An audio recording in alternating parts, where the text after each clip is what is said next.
Welcome to the Inspired Living with Autoimmunity podcast, the podcast for high achievers who want to stay sharp, focused, and full of energy despite their diagnosis. With your host, National Board Certified Functional Medicine Health Coach, Julie Michelson, where Julie helps you take your power back from autoimmunity.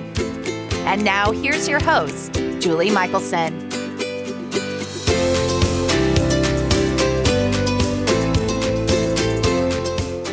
Welcome back to the Inspired Living with Autoimmunity podcast. I'm your host, Julie Michelson.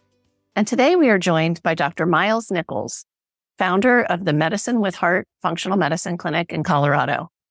Dr. Miles specializes in Lyme, mold illness, gut, thyroid, and autoimmunity. In today's conversation, we're talking about various elevated autoantibodies and how they can affect different areas of the body, including the brain, and how we can take steps to address the triggers and reduce those antibodies to feel better. Dr. Miles connects the dots between autoimmunity and mental health challenges, and the connection may surprise you. He also underscores how important it is to consider our relation to what we do to heal and not just the external steps we take. Dr. Miles, welcome to the podcast. Thank you so much for having me. I am so excited for our conversation, and I'd love to start by having you share your personal health journey with listeners, because I always feel there's so much value there. Yeah, happy to. I, growing up, had a father who was a doctor who really was an inspiration because not only was he doing medical work, he was into public health. He taught at the public health school, and then he became interested in trying to make bigger change in the world. So he decided to become a state legislator. He tried and lost and tried again until he won. It took a few rounds. But good for him. then he was able to pass some interesting legislation that took tobacco and lottery tax money and put it into a pool and made it available for people who fell below the poverty line, who weren't eligible for health care. He passed many different things that were helping lots of people. And yet, when I was 15, I got a call. I was babysitting for a friend of my sister, and I got a call. It was someone from my family church, and she said, something's happened.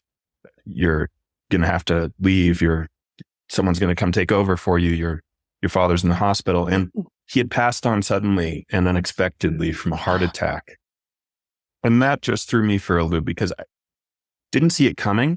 And he had top-notch medical training. He had medical school at Stanford. He had a master's in public health from Harvard. He had the top of the education in health. And yet he had passed on at 64. And that really threw me for a loop at the time. I didn't know. One, I had to deal with my own grief around that experience. And I started to learn about mindfulness, and I started to learn about stress management. And I realized these things aren't taught in medical school. And then I started to struggle with my own health issues a few years later. In early 20s, I was struggling with chronic fatigue and lots of brain fog. And I was struggling to even get through school. And I got called into the principal's office, and she said, something's going on. You're academically doing great. I can tell you have the capacity here, but you're not arriving on time, and some things are going on that tell me something medically might be happening. And I said, I think so, but I don't know what. I went to the doctor and they said nothing's going on. But I sleep for 8 hours, 9 hours, 10 hours. I still feel tired, hard to get out of bed, hard to get through the day. And she said, I think something's going on. And I said, you know what? You're right. I need to figure this out. So I took me on a journey. I started to do some practices, meditation, mindfulness practices, movement practices. Those helped a lot. And then I started figuring out some of the functional medicine piece and got some mentors. And I started doing some lab testing for some things that really I realized that even though my doctor had said everything was normal at the time, my thyroid markers were a little bit high normal, actually. And when I discovered that high normal, that out of the optimal range, but within the conventional range, I started to get really, really interested and curious in, I wonder about this optimal function versus disease process. And I started to get really, really passionate about what is optimal function? How do we look at prevention? And how do we look at chronic debilitating things like chronic fatigue, brain fog? And it led me on a journey. And that journey led to discovering that I had autoantibodies against cells in my stomach. And no one had talked about that. And I had to figure that out through doing a lot of self-research and looking into research studies and seeing that 20 to 40% of people with thyroid issues had these autoantibodies, and then just, I wonder if I do, and testing them and finding out that, oh, I did. And then I had to research, well, how do I treat that? And then started treating that. And then I felt tremendously better. And then I found that I had these chronic infections. I had Babesia, Bartonella, these tick-borne infections. And I grew up in Arizona. It wasn't a thing. I didn't have that as an awareness. But later, just a few years ago, I found out there was a tick problem in the dog yard. And they had, as a kid, they had to go between some times of having a dog. My parents said, oh, we couldn't have a dog for a while because of a tick problem.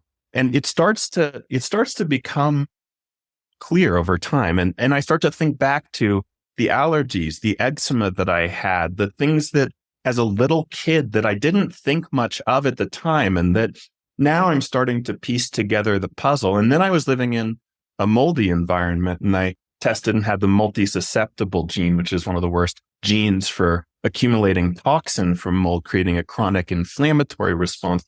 I had to get out of that house, and I had to do that whole treatment and figure that out for myself. And so after all of that, and there's others, but I'll just leave it there. It's enough. I decided this was really hard for me, and it took lots and lots of years to do this and figure this all out. And I want to help other people to do it quicker and have a more streamlined, systematic, step-by-step approach. And so that's why I've created the clinic that I've created, the Practitioner Training Institute, because I want to help people to be able to move through these kinds of chronic, sometimes mystery illnesses with a little more grace and ease than I had in my journey. Amen. That's why we do what we do, right? And I'm always grateful that we've all been able to, many of us, piece together, even though it may have taken, years and years and years, and we know now we can streamline it, as you said. We have so many parallels to our story, but let's tie in. Well, I'm fascinated now. I'm going to shift from what I thought we were going to talk about. Let's talk about those autoantibodies to the stomach. Share a little. This isn't something anyone's talked about yet on the podcast. Yes, there are these cells called parietal cells. And parietal cells in the stomach make stomach acid. And they also make something called intrinsic factor. Stomach acid, of course, is helpful for breaking down protein, for metabolizing nutrients, and especially minerals. And so people who have stomach acid issues often have issues digesting protein. Like meat might feel heavy in the stomach, or it might be that mineral levels are chronically low, or there's maybe an iron deficiency or anemia or other things where stomach acid is an issue. And other people get acid reflux when stomach acid is an issue. And parietal cells are what make stomach acid. So there are autoantibodies against these cells. And because these cells also make intrinsic factor is responsible for metabolizing vitamin B12. Now, this is really important because vitamin B12 is one of the vitamins that, when deficient, creates issues with things that overlap with thyroid and other things, fatigue, neuropathy, nerve problems, some neurological problems. So to have a B12 deficiency could cause a lot of issues. And this intrinsic factor is how people metabolize B12. And what's really mind-boggling to me is that when parietal cell antibodies are present, often B12 levels will start to become low, but people can supplement with B12. I was supplementing with B vitamins, including B12. My blood levels looked good, But the research on parietal cell antibodies is if they're elevated, if the immune system is attacking these cells, what helps that to go down is injectable B12. And that's odd because taking oral B12 and getting blood B12 levels up, I would think, oh, well, that probably is taking care of that deficiency. Maybe it is, maybe it isn't. But what is clear in research is that what helps those antibodies to go down is injectable B12.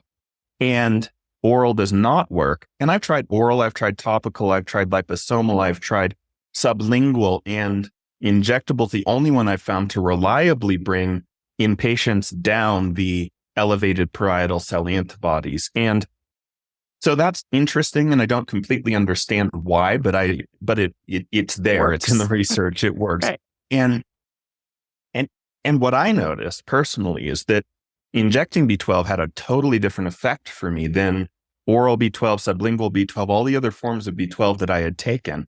It took a little while for me to experience it, but it made a dramatic difference in my energy. And I thought the energy was related more to the thyroid being subclinically low.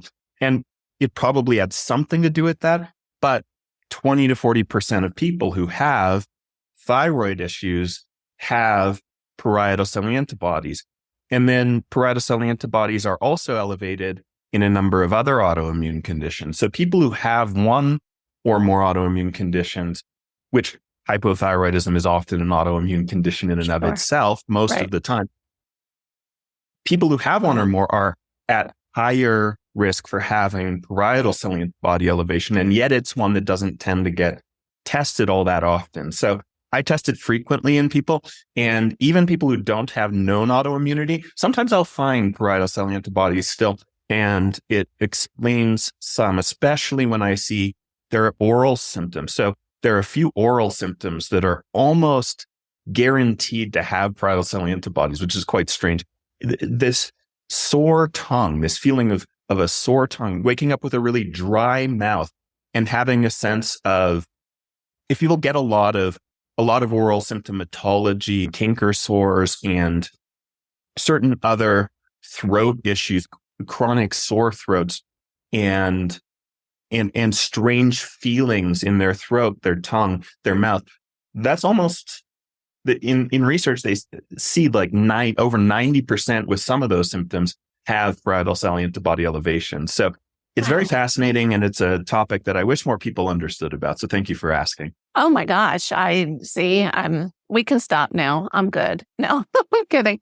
I just love, I so enjoy the conversations that I have. And I know that listeners get so much value, but I get excited when someone goes in I'm like, oh my gosh. So is this testing that can just be included on a functional medicine panel? How do people go about? Because I'm sure listeners are going to be running out saying, oh my gosh, I've never had that tested. Yeah, parietal cell antibodies can be ordered through LabCorp, through Quest, through the big labs. Okay. So easy to find. It can easily be ordered.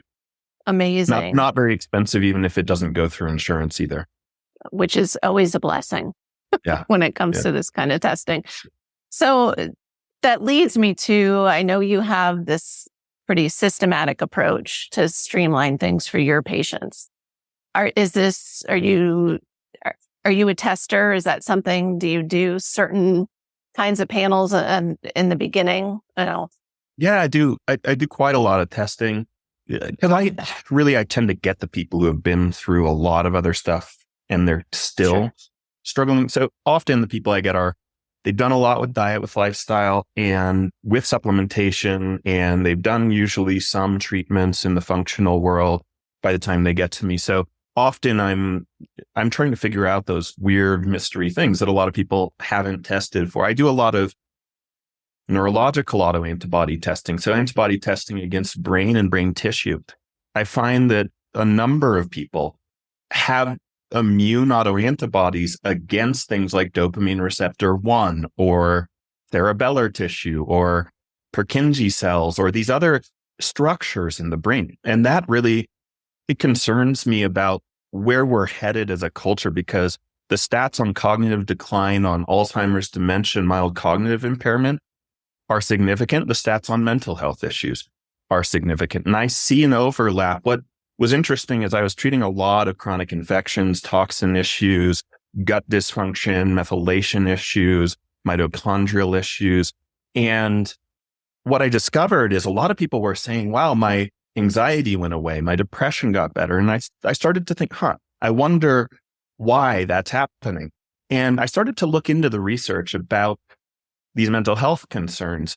And I recognized something that just totally was a surprise to me, which is that there isn't a good link between the neurochemical imbalances that people talk about, like serotonin and depression.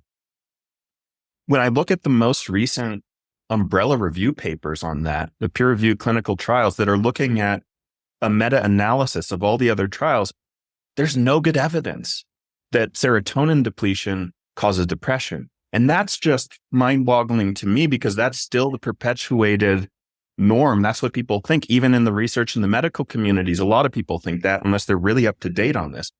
And so that led me to think, okay, well, what is it that's causing these issues? So I've gone deep into encephalopathy and looking at brain changes, structural and functional changes in the brain. Often this happens post-infection.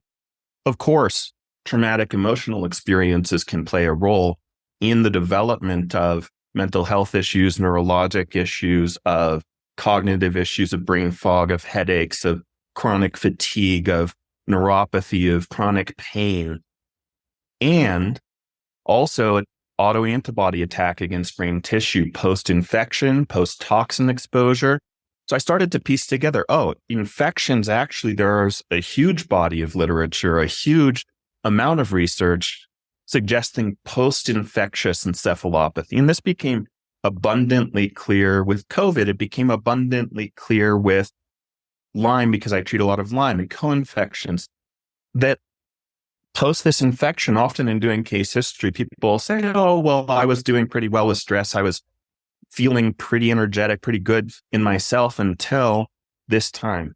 And then what happened in that time? And when we dig into it, it's either some kind of an infection, some kind of a toxin exposure, could be a big emotional stress. And often with that infection, with that toxin exposure, sometimes what happens is it initiates an autoantibody attack against the brain tissue. And this is well documented in research. It started with pediatrics and looking at children and finding that some children had significant behavioral changes after getting strep throat. And what was discovered is that streptococcal bacteria can actually have this ability to trigger an autoimmune response against brain tissue. And that autoimmune response against brain tissue could change behavior and mood, and children could start to get really angry, really upset, really having behavioral problems, getting psychiatric diagnoses. And yet the root of it has been discovered in many cases, not every case, but in many cases to be a post-infectious autoantibody response against brain tissue. So infections or toxins can trigger this autoantibody response against brain tissue. And then there's also a lot of gut dysfunction that can cause this autoantibody response against brain tissue.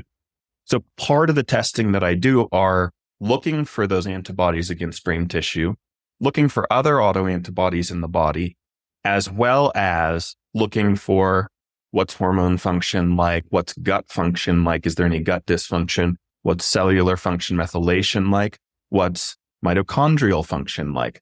And doing that kind of a broad spectrum of testing in the beginning give a nice picture, because what I found is that a lot of people, when they're doing one thing, like a lot of people come for Lyme and they want Lyme treated. And if I just treat Lyme, I don't see great results. Right. Usually with treating Never Lyme. Just Lyme. Yeah. You need to address the gut, mitochondria, methylation, toxins. It's a bigger picture. And so I do a long answer, but I do a battery of testing in the beginning to look for a variety of things, to paint a picture and look for patterns. And that painting a picture and looking for patterns gives a few markers that can be tracking markers that we can retest along the way to help to evaluate and gauge progress in treatment, together with how people are feeling, of course. Yeah, but it's always nice to see that data too. Absolutely. For sure. So because we're not a doom and gloom podcast, I'm assuming that, even if you identify these antibodies, again, by treating the whole person, we get to correct some of this, because we hear all the time, and you see it all the time, anybody with chronic illness, it kind of goes hand in hand with, okay, that can lead to anxiety, that can lead to depression. And so it sounds like, though, by treating the whole person, we can turn things around. Yeah, absolutely. So if I test autoantibodies for someone against brain tissue and I see elevations, let's say in 3 or 4 of those, often we'll treat something like an infection and then we'll retest those brain autoantibodies, and many of them have gone down. Sometimes all of them have gone down. And oftentimes they can all become in normal range, or many of them can become in normal range, as if the immune system has downregulated its response against that brain tissue. And the idea is there's what's called a cross-reactivity, where the infectious load, the immune system's trying to attack the infection.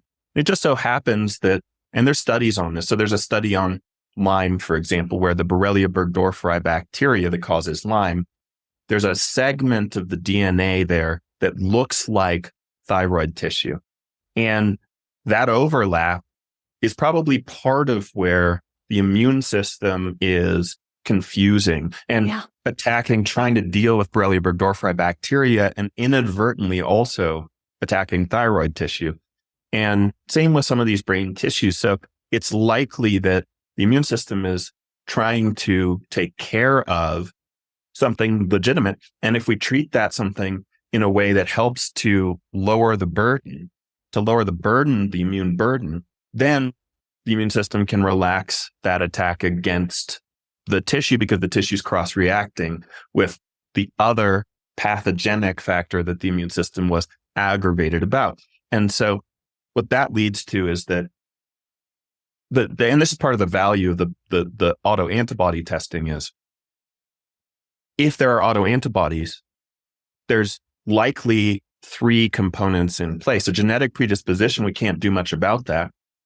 Likely some permeability, so blood-brain barrier can become permeable and allow for these antibodies to form. And then also usually a trigger that creates that cross-reactivity and initiates that process. So the genetic predisposition, we can't do much about, but we can do something about the blood-brain barrier issue, and we can do something about the infectious load. And so those are really the targets, is how can we help the blood-brain barrier? How can we help the infectious load, or the food trigger, or the intestinal trigger, or the toxin trigger? But we don't know what trigger it is. So that's where retesting the antibodies comes in, is when we test the antibodies, we make a hypothesis and we do other testing to see, maybe it's this infection, maybe it's this gut issue, maybe it's this toxin. And then we start to treat one or more of those areas. And then we retest the brain autoantibodies. If they're going down, we've on the right track for the right triggers.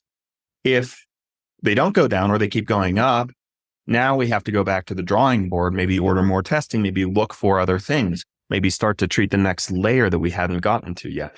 And that's where we get to be able to do this kind of investigative, interesting process where we're allowing the data to help guide making hypotheses along the way. And when those antibodies come down, knowing we're on the right track. And it's sometimes with chronic illness, it takes a while for people to feel better. So seeing the data change first helps us to know, okay, let's keep going. We're on the right track. And then people can feel better after a little longer sometimes. Yeah, I always say it usually took a while to get to be feeling as badly as they are. And I love I love tracking. I just had the experience of a client I've been working with for a while who, among other things, had elevated thyroid antibodies, which they were almost completely corrected through lifestyle change and identifying triggers, as you said. And we actually have a lab review today, but she she got her most recent labs back, and she's a character. And she tends to, she texted me, "Am I dying?" And her antibodies were back up. Funny enough, so was her A1C. And I said, "Have you been eating anything you shouldn't?" And she said, "Does ice cream count?" And I'm like, "Yep, that would answer both things," right? It's like, but I like for people to understand it's not just, because Julie says the dairy is an issue for the thyroid. Like now she can actually see, like, wow, I took it out. I was completely corrected. I was, not telling my coach I was eating ice cream again, but look, my labs told on me. And so luckily she's still feeling great and she can turn it right back around because she knows what to do.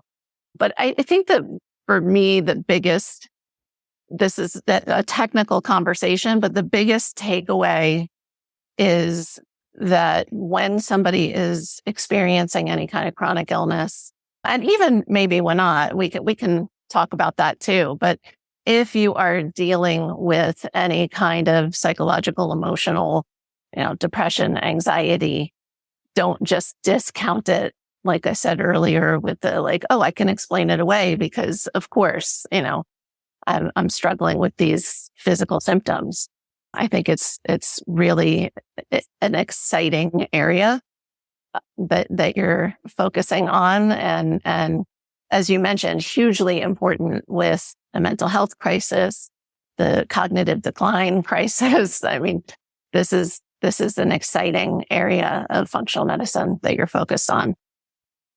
Yeah, and to your point about not being doom and gloom, there's a lot of hope here. There's a lot of change that we can see. It's people get afraid when there's immune attack against their own tissue, against their own brain, and rightly so. That's not a good thing. But to be able to have the tools to see it go down, and to be able to also understand that there's also a way in which there's the inner and the outer. Like it's not all the outer. It's not all just what you do. It's how you relate to what you do too. And that's where in my journey, it came in that meditation and movement practices became incredibly important. And I often have conversations about things with patients like the diagnostic label and what's a dysfunctional way of relating to that diagnostic label and what's a functional way of relating to that diagnostic label and how to perceive stress, because there are also studies that show that the people who perceive stress as negative and problematic have worse outcomes. All-cause mortality goes up. They die more easily from any cause is what that means. And then the people who have the same kinds of levels of stress, but perceive that it's not negative. And there are studies where they take the same stressor for two groups and they tell the groups different things. So one group, the researchers say, "Oh, you're going to get up on stage, you're going to do this thing. It's kind of stressful, but that stress actually what it is it's giving your body the energy that it needs to perform, to do well. And it's really a good thing." And then the researchers tell the other part of the group that it's negative stress is bad. And so try not to be stressed. But when you do that, and what they found is that interestingly, both had heart rate increase, both had blood flow increase, but the ones who perceived that stress as negative, the vessels contracted and their blood pressure went up. The ones who perceived that stress as beneficial, their vessels dilated. The same increase in blood flow didn't increase their blood pressure because the vessels got bigger to handle that blood flow. In other words, the way that we perceive stress actually impacts the physiology. And so sometimes I really feel like one great access point that a lot of people have missed, especially people who have been doing a lot with diet, a lot with exercise, a lot with lifestyle already, sometimes looking at how does the inner relate to that experience, that moment-to-moment physiological experience and the emotional experience. How do you relate to the emotion? If you're anxious, how do you relate to anxiety? That's a really interesting place to explore with people. And there are many practices of brain retraining practices, limbic system practices, practices to help the vagus nerve function. And that all helps the other treatments tremendously. It helps the outer treatments tremendously. So it's another side of the treatment process that I think is really important and underappreciated. Applying certain breath practices, meditation practices, movement that are mindful, focused movement practices that are joyful, that bring about a sense of inner passion and joy and just pure love for this moment in time, no matter what's happening external. If we can get this irrespective of the external feeling of peacefulness and contentment and wholeness inside, it goes a long way towards the outer treatments and how those outer treatments interface. So I like to tell people there's how the outer interfaces with your health condition, and there's how the inner interfaces with your health condition. And both are incredibly important. And please do address both. And that's really something that can take treatment to the next level for a lot of people. Absolutely. So important. One isn't going to get you to your goal at all, which leads me to my question I love to ask everybody. And you have so many answers to pull from. What is one step that listeners can take today to start to improve their health? So I would recommend that people take what I call an honest self-assessment. A lot of people are looking for something external to do, and sure, we can talk about that. But they're looking externally for something to do instead of looking internally. And I know a lot of people probably feel exhausted with, I've tried so much and I don't know what's going to help. I feel exhausted by trying so much. And that being said, I think a lot of people, if they were to take a moment to do a real honest self-assessment on what might I be not doing or doing that I know that I probably shouldn't be doing, that if I were to change, that my health may improve, that my mindset may improve, my joyfulness about life may improve. And most people, I think, have something there that they're putting off. It's true for me. It's true for, I think, most people that, I know there's a thing or two that I could do or not do. Me too. That could improve things. And sometimes I think people lose sight of that when they're looking and seeking external treatment. So one thing that I recommend that people do, take an honest stock and honest self-assessment on where are you right now?